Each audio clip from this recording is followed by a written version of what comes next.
Welcome to the third video in the technical drawing series, where we are looking at designing a fairly simple house. In our sketch plan, we created a basic layout with a house measuring 10 meters by 7 meters. What I have already done here is drawn the border and title block, as we've been through previously. Again, I've laid a sheet of paper over the previous drawing, the sketch plan, so I could just trace over the title block. And what I also did was, using my 6H pencil, is traced the outline of my building, and then I will just hold this a bit closer to the camera.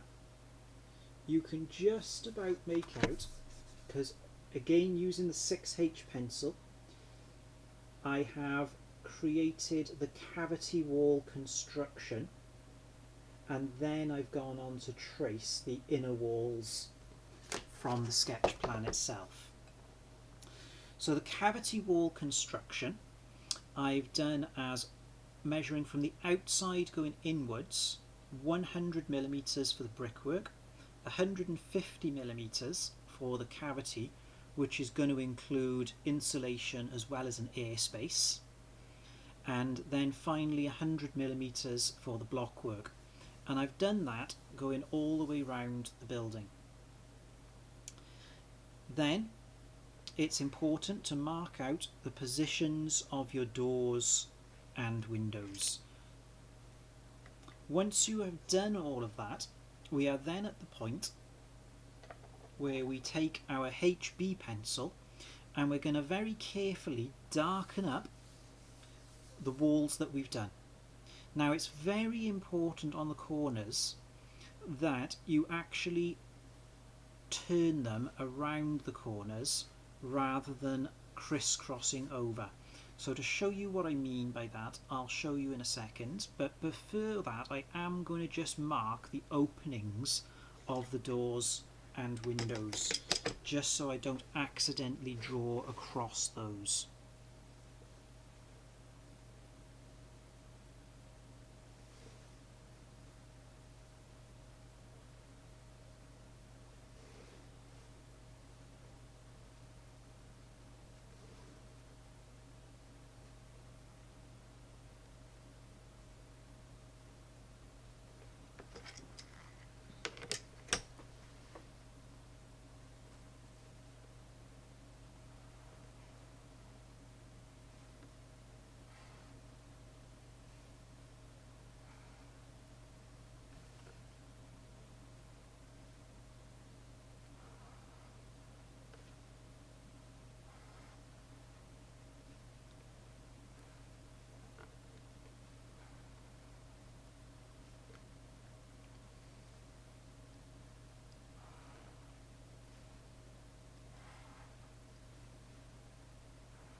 So you can see, as I've drawn those first horizontal lines, it's meeting at the corner, and I'm being careful not to go over the points where they cross.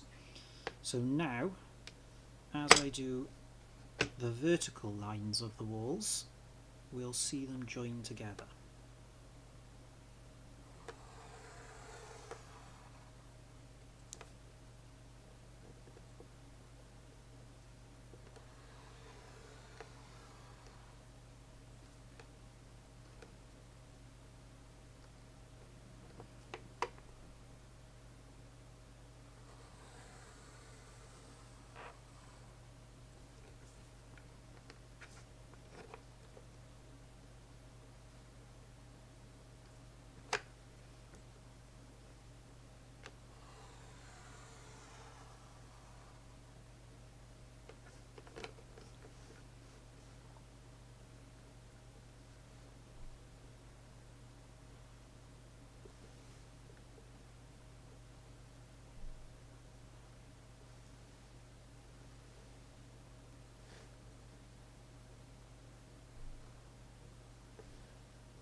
is worth just taking that little bit of extra time as you do this, just to make it neat and tidy.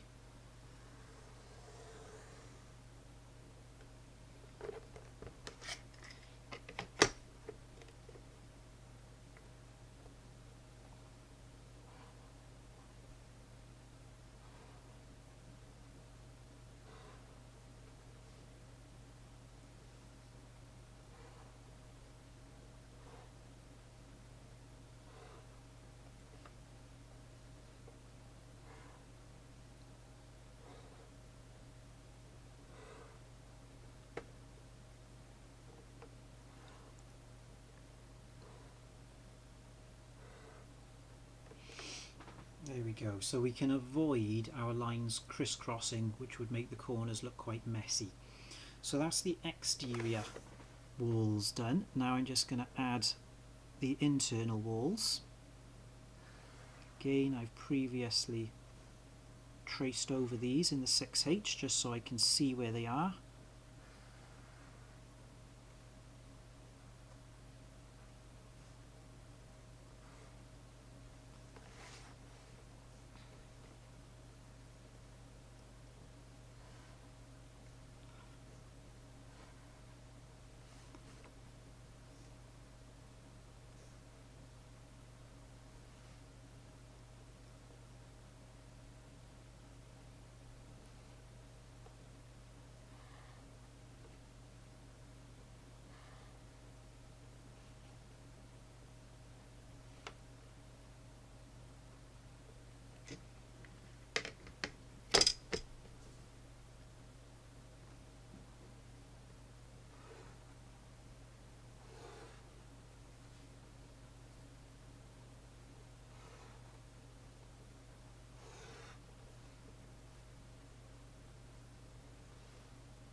Okay, so that's all of our walls with the door and window openings shown.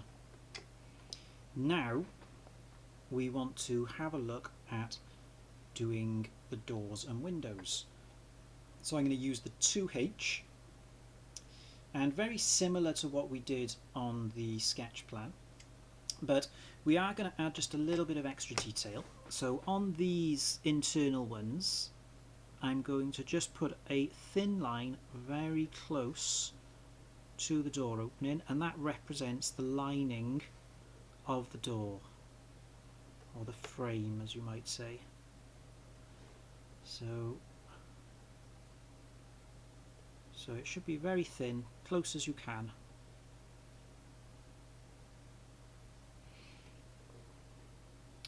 Then I'm going to use my set square to come off the corner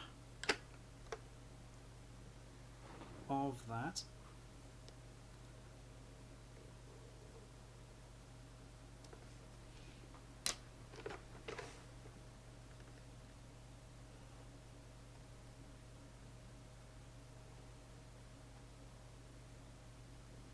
There we go, and we can just take off the little excess.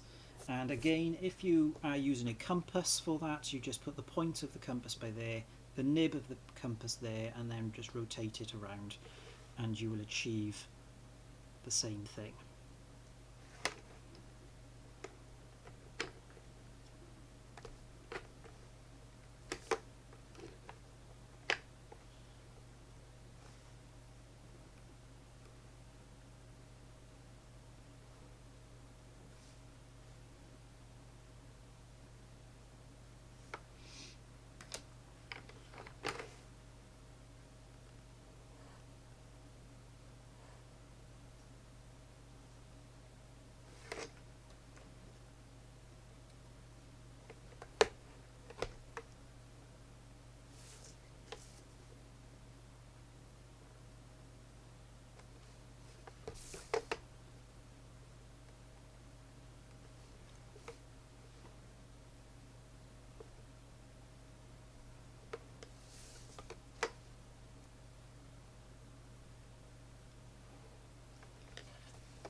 finding the centre point of this one, because this is going to be a pair of doors.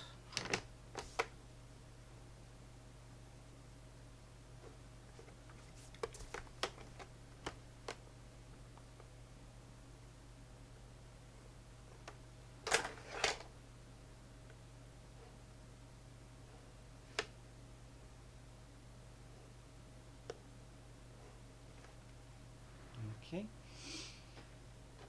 and then I will do the exterior door, in which case I am drawing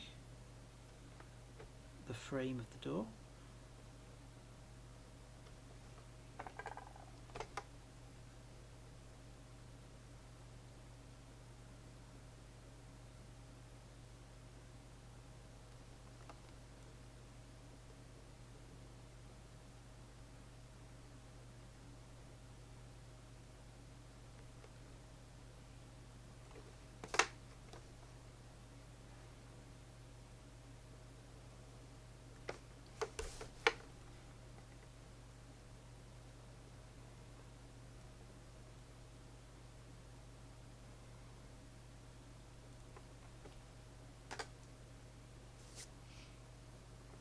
Gonna do the window, so 2H line across, a line on the outside for the sills,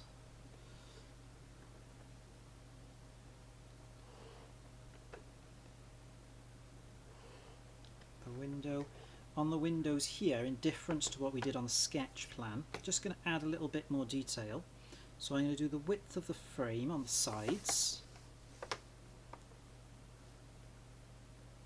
and then I'm doing a line across the middle as well, which just shows the glazing in the window itself. So I'll just bring that bit a little bit closer to the camera for you.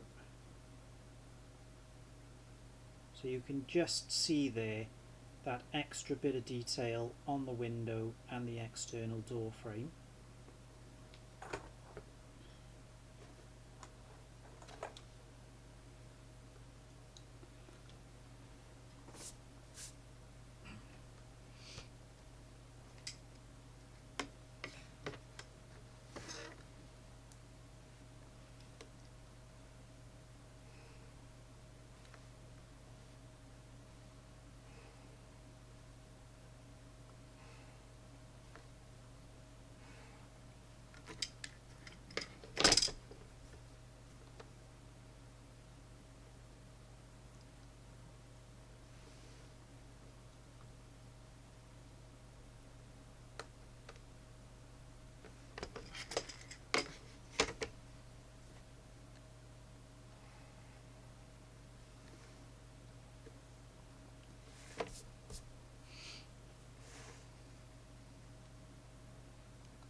Find the centre point when you're doing pairs of doors. I've actually done the doors opening inwards on this one, as opposed to opening outwards like I did on the sketch plan, but that doesn't matter too much as long as you do it the correct way on yours.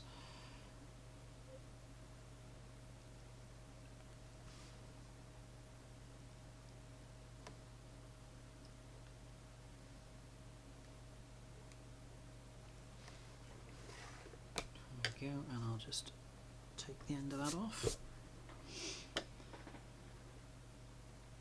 Okay, so there's our doors and windows. What we're looking at next is the hatching. So what we're going to do is the brickwork hatch first of all.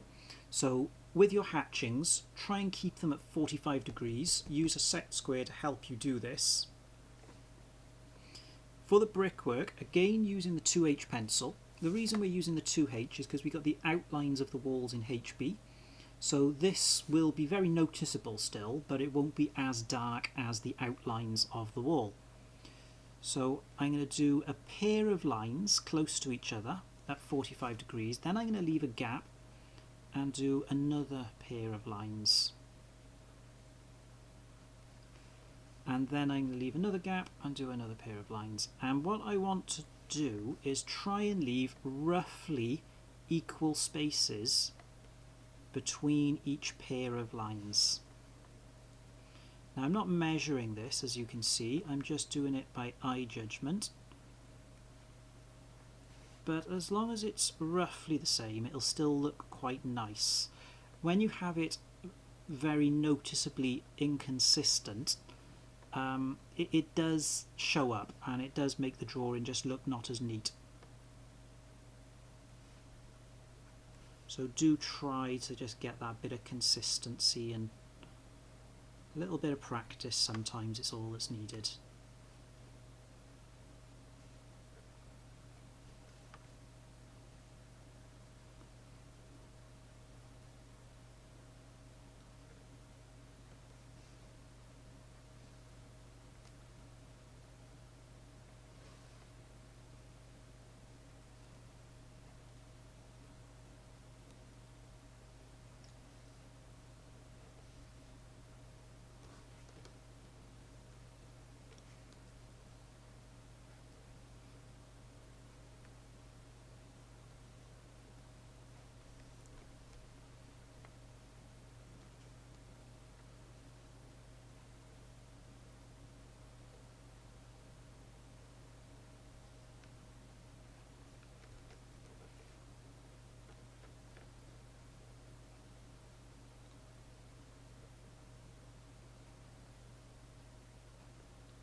So there's our brickwork hatching, now going all around the building. Next we want to do the insulation block on the inner skin. So for block work, it's typically a sort of 45-degree crisscross or diamond.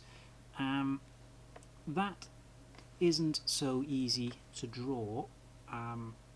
What I tend to do is a little bit of a cheat, but it's quite acceptable, because the actual construction of the walls would be in our notes anyway, our specification. Now I'm not going to do this all the way round, but see how I've just done the 45-degree triangles. I've done a few of them, and I've left a little gap, and then I've done a couple more, and then I'm going to do the same over here, do a couple triangles, back and forth like that, and then I'll come down the side and do a few by here.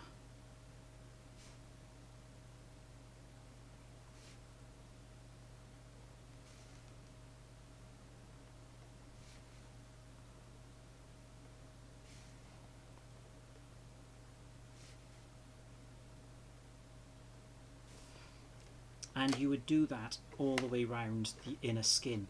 So I'll just hold that up to the camera now, and you can see there how we've got the different sorts of hatching, the external brickwork and the internal blockwork. For the downstairs walls, we would also more than likely use a blockwork, but maybe a stud work as well. So what I'm going to do, rather than drawing lots more blockwork, I will do these in a stud work, just to give you an example, especially for the upstairs. So for the stud walls, we would literally just draw little segments. Now these segments in reality should only be about 50mm, because it's a 50mm by 100mm stud. You should always have them on the corners. There we go. So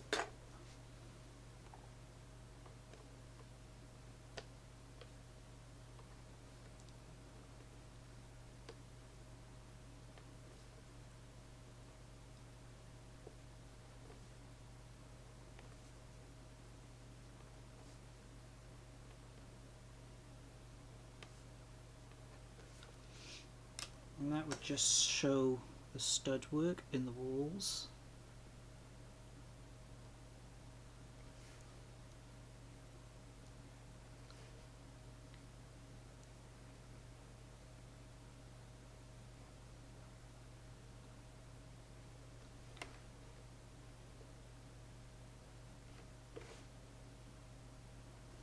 You've always got to have studs on the ends, so we can just draw those straight in. And then I'll measure down here. So I'm doing the studs at 400 centres. That means the start of one stud to the start of the next stud is 400, and then you do the 50. So then, leaving the ruler where it is, you can jump to the 800 and put another mark, and then go to 1200, do the next 50, 1600, 50, 2000, 50, 24, 50, 30, 50, and you can see the two at the end are quite close to each other, but that's fine. Okay, and then I'll just fill in this little section down here.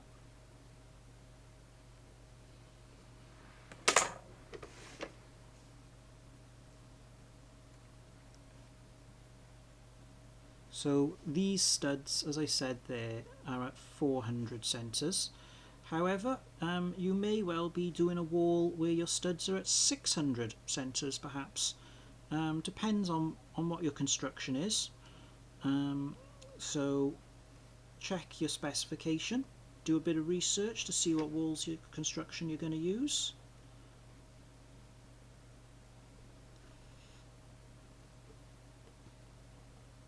And just remember, you always have studs at each end and at corners, and then you always have an extra stud if the dimensions don't quite work out. You never go for one less, you always go for one more.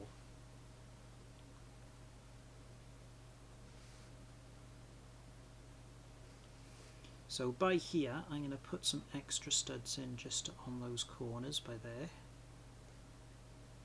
and that'll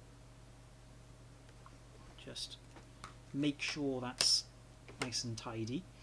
In construction terms, if you don't have studs on the corners, the plasterboard isn't being fixed to anything on its ends, so it can make it very prone to cracking in the corner of the room.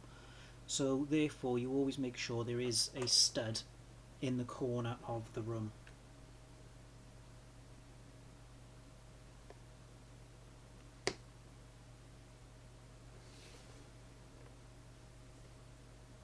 Just remember, a centre that we use for these is from the start of one object to the start of the next object, or it's centre to centre. So we're not measuring the gap between the studs, alright, when we say centres.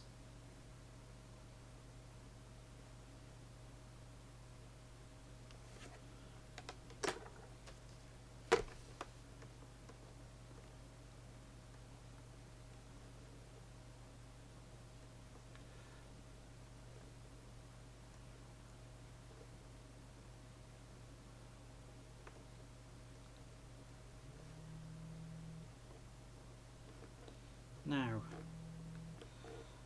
once we have done these studs, we want to think about what's next. So what we'd be looking for now is we've still got our dimensions to do, and we've still got the room names, and we've still got details. So I'm going to do the staircase detail next. I'm going to jump across to my 6H, and I'm just going to quickly measure out the 900. Okay, and I put a couple extra steps on the bottom, and then I'm going to do the 900 in the corner by here, and then I'm going to go up in increments of 250 from that.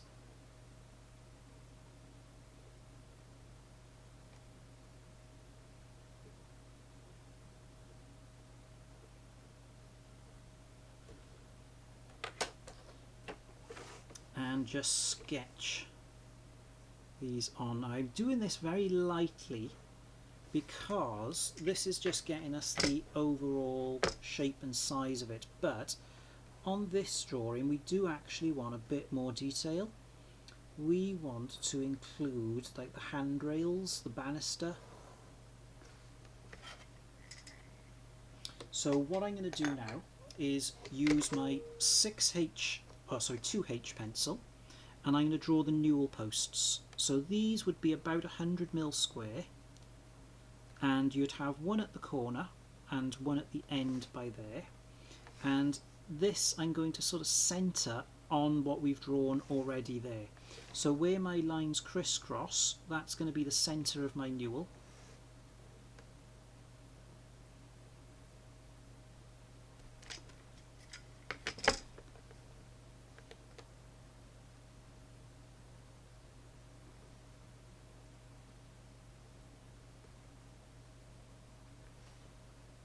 And then coming just inside the edges of the Newel, I'm going to go straight up there, and this will be the banister. So it'll just make it look quite nice. There we go. And then I'll actually draw the steps in with the 2H, so they're just darkened up a bit.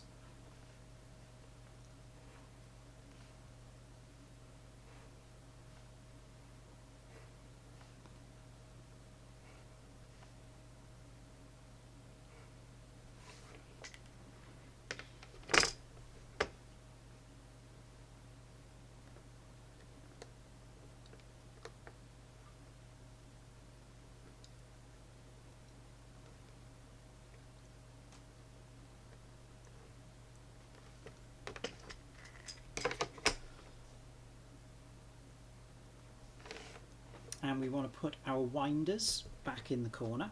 So again, using your 60-30 set square, or if you've got an adjustable one, set it to that 30-degree angle.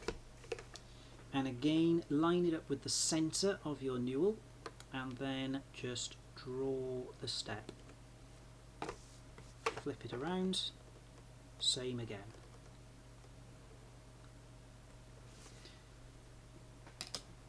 So we're just going to stop this video by here, and then in the next part of the video we will complete this drawing.